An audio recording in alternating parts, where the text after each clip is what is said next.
Até 80% de desconto nos melhores cursos é só hoje. Pablo Spire, Samidana, Rodrigo Constantino, Cris Arcangeli, João Kepler e os melhores professores do mercado estão te esperando para te ensinar. Aproveite a Black da New.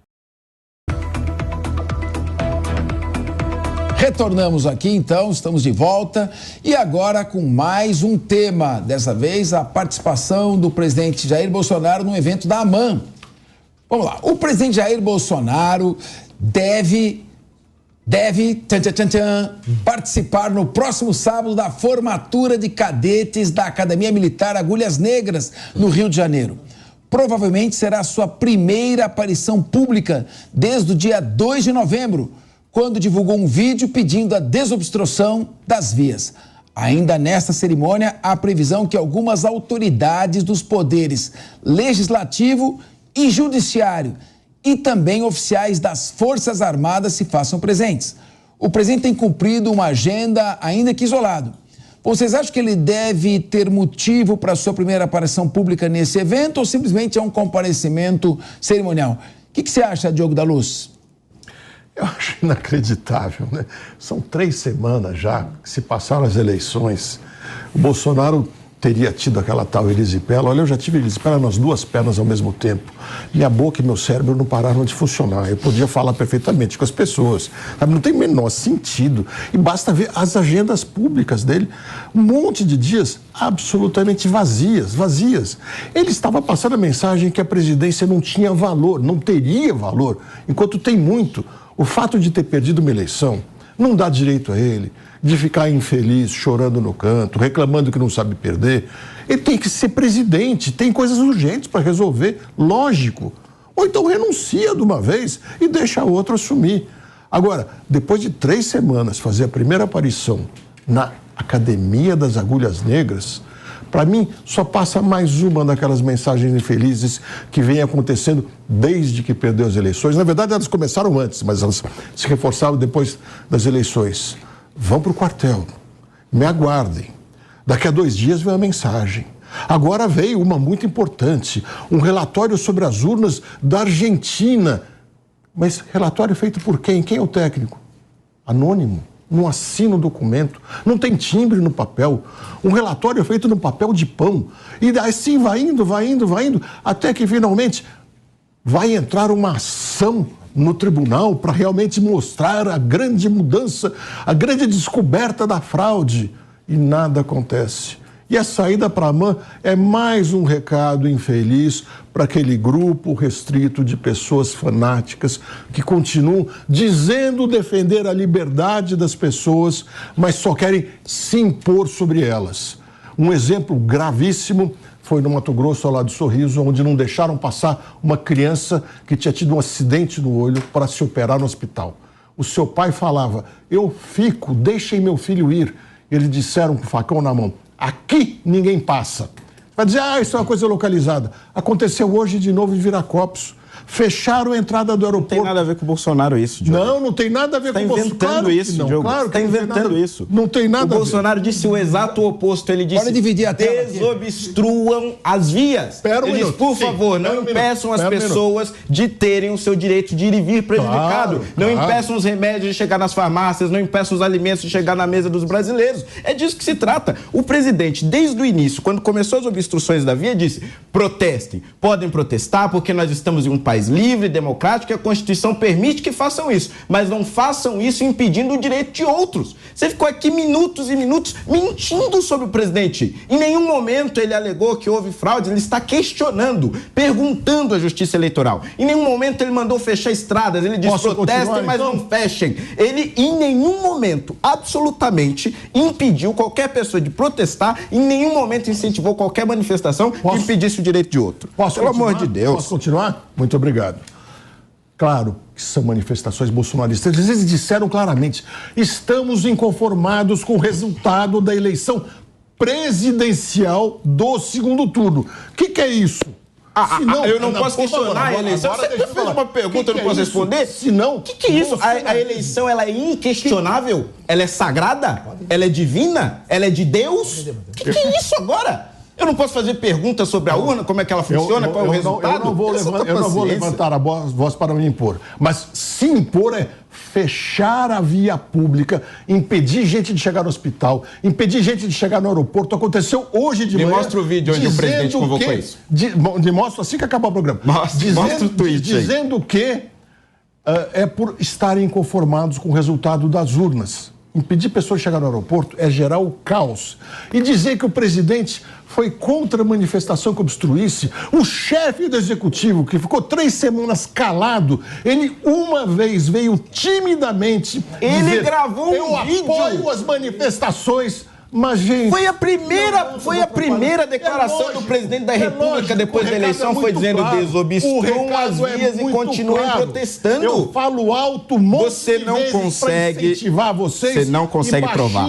Uma vez não consegue provar. Para dizer que eu falei. Isso é fake news. Isso que você está fazendo aqui é a fabricação de fake news ao vivo. É a fabricação de fake news ao vivo. O presidente da República grava um vídeo pedindo para não obstruírem as vias. Ele diz: protestem de forma absolutamente democrática, sem impedir o direito das outras pessoas. E mesmo assim a oposição diz que ele está incentivando atos golpistas. Okay. Gente, isso é um negócio assim inacreditável. Parece que ele está falando grego, eu estou falando português, ou o inverso. Porque essa discussão não está fazendo o menor sentido. Não há um tweet, não há um vídeo, não há uma declaração do presidente, ou dos seus filhos, ou de ministros pedindo para que vias fossem fechadas. Há justamente o contrário. A tentativa de se buscar esclarecimentos sobre as eleições e a tentativa de protestar de maneira pacífica em busca de uma resposta. É isso que está havendo. E do outro lado, o que está tendo é uma ditadura do judiciário tentando calar tudo e a todos que tentam questionar a eleição. É disso que se trata. Para encerrar,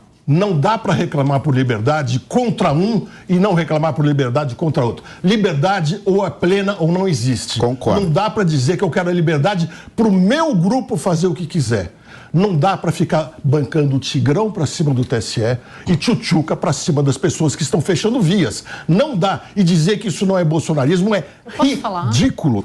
E só para terminar, só mais uma coisinha. Eu ainda volto à pergunta que você não me respondeu. Você autoriza? Deise, você acha que demorou muito o presidente fazer a sua primeira aparição pública após as eleições? Concorda com esse debate acalorado aqui? Eu concordo com o debate. Eu vou reiterar aqui, Fernando, sabe o que eu acho que é o problema dessas declarações do presidente? Eu concordo, de novo, em parte com o que tu falou e com o que o Diogo falou.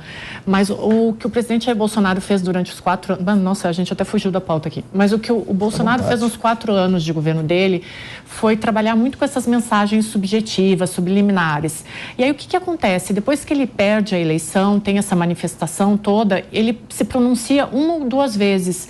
E eu acho que o que o Diogo está tentando falar, e não estou de forma alguma tentando falar pelo Diogo, mas eu entendo a posição dele, é que o Bolsonaro foi lá, fez uma aparição, falou, desobstruam as vias, mas ele deveria ter usado a energia do cargo dele de presidente da República e a própria posição dele para enfatizar, desobstruam as ruas, olha o que está acontecendo até hoje, 3 semanas depois.